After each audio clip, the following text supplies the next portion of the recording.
শরীফ রয়েছে।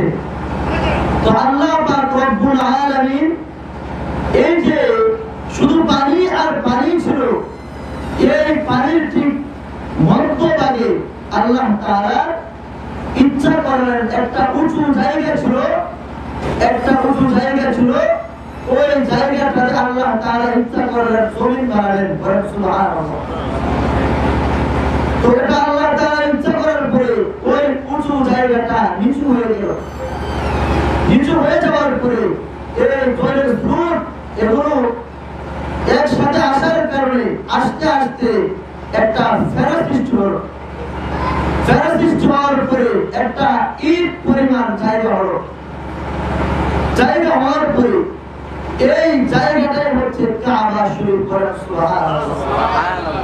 এটা হচ্ছে পৃথিবীর মিডল বরাবর জায়গা। এটা পৃথিবীর প্রথম জায়গা, একটা ইট পরিমাণ জায়গা হয়েছে। সেখান থেকে আজকে এই পৃথিবী বাড়তে বাড়তে এই পর্যন্ত হয়েছে। সুবহানাল্লাহ। তো আল্লাহ পাক রব্বুল আলামিন যখন দেখলেন জমিন কাঁপতেছে, কাঁপে, 3 বার পানি, 1 বার মাত্র মাটি, তো আল্লাহ তাআলা জায়গায় জায়গায় পাহাড় বসিয়ে দিলেন। সুবহানাল্লাহ। খুঁটি স্বরূপ, যেমন আমরা বিল্ডিং করলে খুঁটি দেই, পিলার দেই, আল্লাহ তাআলা পাহাড়কে এই পাহাড়ের উপর, জমির উপর ফিট করে দিলেন এরকম ভাবে। তখন জমিন আর নড়াচড়া করে না। আল্লাহ পাক রব্বুল আলামিন হযরত আদম আলাইহিস সালাম কে সৃষ্টির আগে আল্লাহ তাআলা এই বাইতুল্লাহ শরীফ নির্মাণ করেছেন। সুবহানাল্লাহ। আল্লাহ পাক রব্বুল আলামিন বলেন, মিনহা খালাকনাকুম ওয়া ফিহা নুঈদুকুম ওয়া মিনহা নুখরিজুকুম তারাতান উখরা।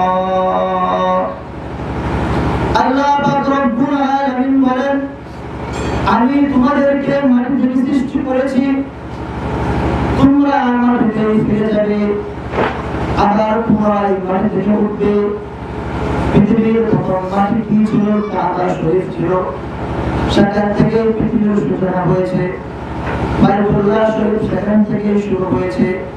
আমার আলোচ্য বিষয়বস্তু হচ্ছে জিয়ারতে বাইতুল্লাহ। এই বাইতুল্লাহ ঘর সাধারণ কোন ঘর না, সাধারণ কিনা ঘর না, এটা হচ্ছে আল্লাহ তাআলার ঘর। সুবহানাল্লাহ। এটা আল্লাহ তাআলার নিজের ঘর। এই ঘরকে কেউ ধ্বংস করতে পারবে না।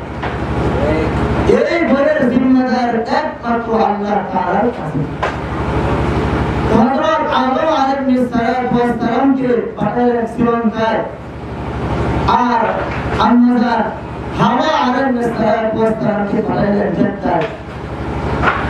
জেদ্দায় পাঠাইলে প্রায় 350 বছর তাদেরকে আল্লাহ তাআলা সাক্ষাৎ করেন নাই।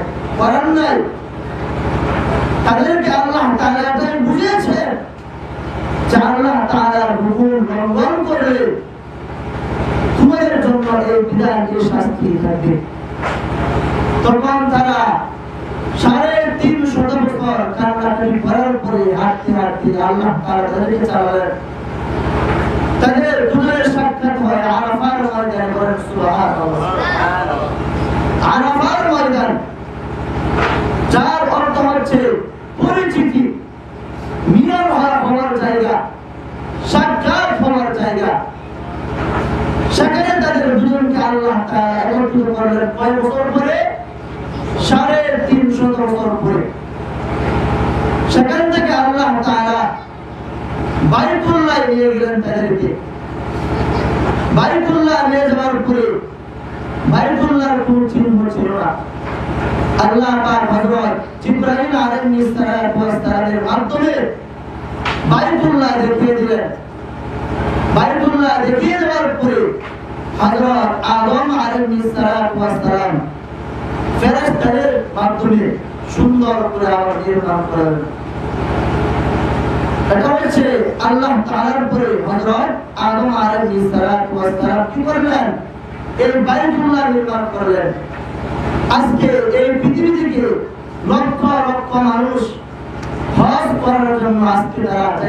মক্কা শরীফে বাইতুল্লাহ শরীফে যাইতেছে।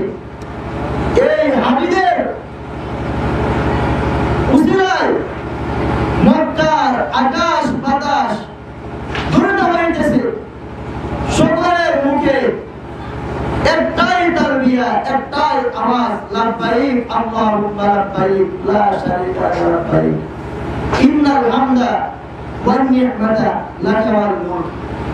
মক্কার আকাশে বাতাসে সব জায়গায় এখন এটা ধ্বনিত হচ্ছে। মানুষ হজের উসিলায় এই জিয়ারতের বাইতুল্লাহ দেখার সুযোগ পায়, বলেন সুবহানাল্লাহ।